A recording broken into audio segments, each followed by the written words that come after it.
Hey guys, I'm so excited to share my new towel topper pattern with you.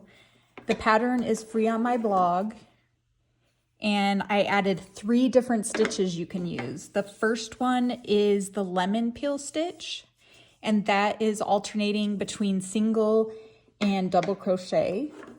Then I did a basic half double crochet, worked in the back loops only. And then this one is a fun little stitch called the herringbone half double crochet. And I have a video of how to do that stitch on my YouTube, and it's also linked on the blog if you need to look that up.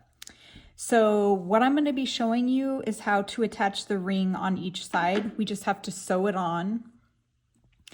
I used a 4-inch ring. I tried it with the 3-inch ring. Let me show you. And I just felt it to be a little small. The towel was hard to get through the rings and it kind of bunched up. So I preferred the 4-inch. 3-inch will work fine. I wouldn't suggest going any smaller than 3-inch. So let's get started. So when you wrap the rings around, you want to make sure the same side is facing you on each side. So that side's facing you when you wrap this ring, and then when you do the second, make sure the same side's facing you, just so the loops, let me show you. So the loops look the same on each side, because one side looks slightly different, and we just kind of want those sides to match when it's folded over. Anyway, so I already have my tail threaded onto my tapestry needle. The pattern called for about 30 inches of tails left over at the beginning and ending tail. I did about an arm's length. So the easiest way I found to do this is take your ring and kind of slide it in the back of your work. I use Bernat Maker Home Decor, 2 strands held together, so you just kind of have to make sure it stays untwisted as you go. So what you want to do is you insert your needle from the back, insert it under both loops, all the loops, front and back, pull it tight, and then just repeat that around, going under all the loops. If you feel like you want an extra one on the ends, go ahead and do that. Just make sure you add the same amount when you do the other side so it matches. So you just repeat that down. So holding that ring kind of like in the back like I'm doing is a lot easier. It looks really nice when you pull it back, but also if you do it this way, it's a lot more tedious because you have to keep pulling that yarn. You can see, but honestly, do whatever technique is better for you. I'm just trying to give you guys tips. Do you see, like, I don't know, it just works weird for me. So I always kind of fold it down, go under the loops, pull it pretty much as tight as you can get it. You just keep going all the way across.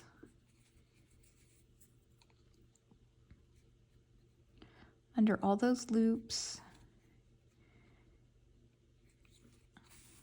So that was my last one. Pull it out. See, I think I'm going to do an extra one in this corner,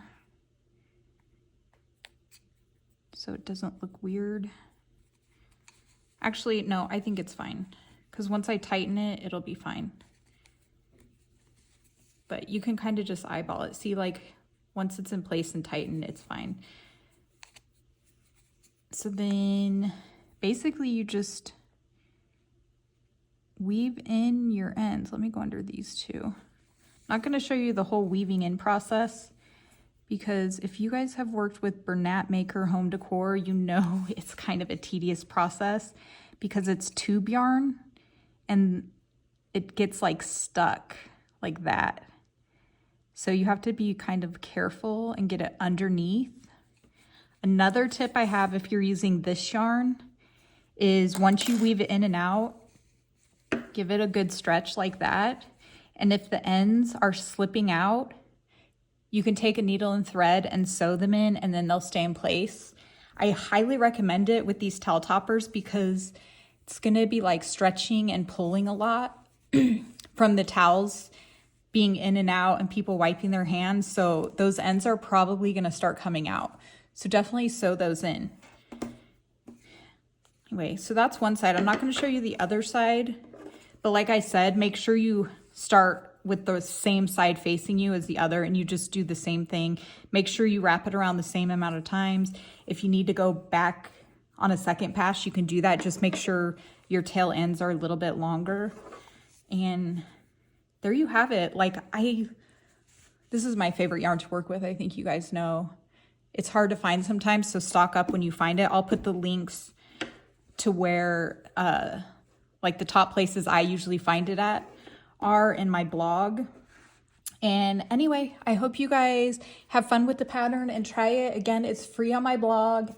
And if you have any questions or comments, let me know in the comments or shoot me an email. And I look forward to talking to you guys soon. Have a good day.